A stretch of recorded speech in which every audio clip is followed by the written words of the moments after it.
સાબુદાણા બાફવાની ઝંઝટ વિના અને પાપડ વણવાની ઝંઝટ વિના એકદમ રૂ જેવી સફેદ અને એકદમ સોફ્ટ એવી સાબુદાણાની વેફર આજે આપણે બનાવીશું।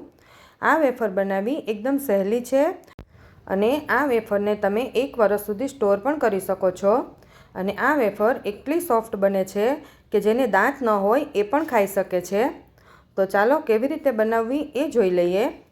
તો એના માટે એક મોટું તપેલું લેવાનું। તપેલામાં આપણે 500 ગ્રામ સાબુદાણા લઈ લીધા છે। સાબુદાણા તમે કોઈ પણ લઈ શકો છો। તેને આપણે 2 થી 3 વાર વોશ કરી લેવાના। પછી આપણે જે નોર્મલ ગ્લાસ હોય એ 3 ગ્લાસ પાણી એડ કરવાનું અને આ રીતે સાબુદાણા ડૂબે એના ઉપર 1 ઇંચ જેટલું પાણી રહે એટલું એડ કરવાનું અને આ સાબુદાણાને આપણે 5 થી 6 કલાક પલાળી રાખીએ।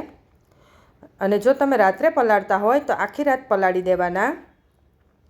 હવે આ રીતે 5 થી 6 કલાક પછી જોઈએ તો સાબુદાણા આપણા એકદમ સરસ પલળી પણ ગયા છે અને તેમાં આપણે જોઈએ તો પાણીનો ભાગ બિલકુલ નથી। સાબુદાણા બધા જ પાણી શોષી લીધું છે અને આપણે સાબુદાણાને જોઈએ તો એકદમ પોચા થઈ ગયા છે। તો હવે આપણે તેમાં 4 ગ્લાસ પાણી એડ કરવાનું છે, એટલે કે સાબુદાણા ડૂબે એટલું પાણી પાછું એડ કરવાનું અને એકવાર આપણે આ રીતે મિક્સ કરી લઈએ। પછી આપણે તેને ગેસ પર મૂકવાનું છે અને ગેસ ચાલુ કરી દઈએ અને ગેસની ફ્લેમ સ્લો રાખવાની।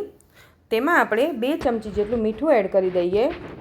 મીઠાનું પ્રમાણ આમાં તમે જ્યારે બેટર ટેસ્ટ કરો ત્યારે થોડું ઓછું લાગે એવું હોવું જોઈએ। આમાં મીઠું તમારે જો બરાબર લાગશે તો જ્યારે વેફર તળાશે ત્યારે ખારી લાગશે, એટલે મીઠાનું પ્રમાણ ઓછું રાખવાનું। પછી આપણે તેમાં 2 ચમચી જેટલા તલ એડ કરી દઈએ, 2 ચમચી જેટલો મરી પાવડર એડ કરી દઈએ અને એકવાર સારી રીતે મિક્સ કરી દેવાનું। આ બેટરને એકદમ સ્લો ફ્લેમ પર જ રાખવાનું। હવે આપણે તેને સ્લો ફ્લેમ પર રાખી દીધું છે અને 6 થી 7 તીખા લીલા મરચાં લઈ લીધા છે। તમે તેને ખાંડીને પણ એડ કરી શકો છો અને અથવા તો આ રીતે મિક્સર જારમાં નાખીને પેસ્ટ બનાવી લેવાની। હવે આપણે મરચાં સમારી લીધા પછી 1 ચમચી જેટલું જીરું એડ કરી દઈએ અને અધકચરું વાટી લઈએ।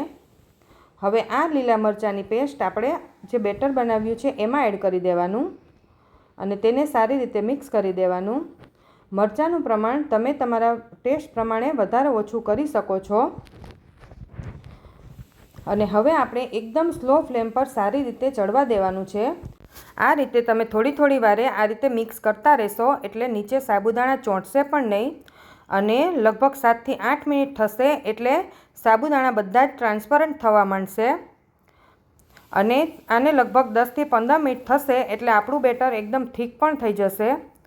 થોડીવાર પછી તમે જોઈ શકો છો કે બેટર આપણું થોડુંક થીક પણ થઈ ગયું છે અને થોડા સાબુદાણા આપણા ટ્રાન્સપરન્ટ પણ થઈ ગયા છે।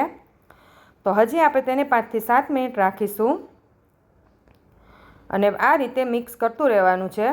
5 મિનિટ પછી પાછા તમે જોઈ શકો છો કે આપણા સાબુદાણા લગભગ બધા જ ટ્રાન્સપરન્ટ થઈ ગયા છે। તો હવે આપણે ગેસની ફ્લેમ બંધ કરી દઈએ અને તેને ઢાંકીને 5 થી 7 મિનિટ રહેવા દઈએ।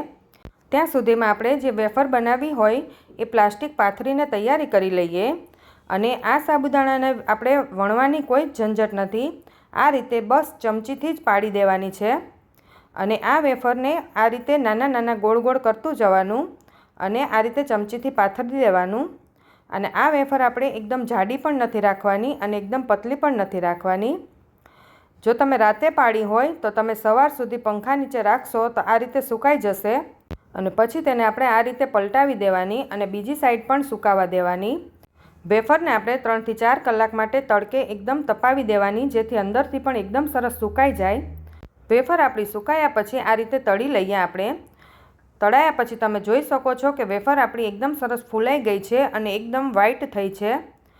તો તમે પણ આ રીતે વેફર બનાવીને 1 વર્ષ સુધી સ્ટોર કરી લો અને જ્યારે પણ આપણે વ્રત હોય ઉપવાસ હોય તો ત્યારે તમે આ રીતે તળીને ખાઈ શકો છો અને આ વેફર ખાવામાં ખૂબ જ ટેસ્ટી લાગે છે। તો તમે પણ ઘરે જરૂરથી ટ્રાય કરજો અને આપણે તોડીને જોઈએ તો ઇઝીલી તૂટી પણ જાય છે। અને હા, વિડીયો ગમે તો લાઇક, શેર અને સબસ્ક્રાઈબ જરૂર કરજો।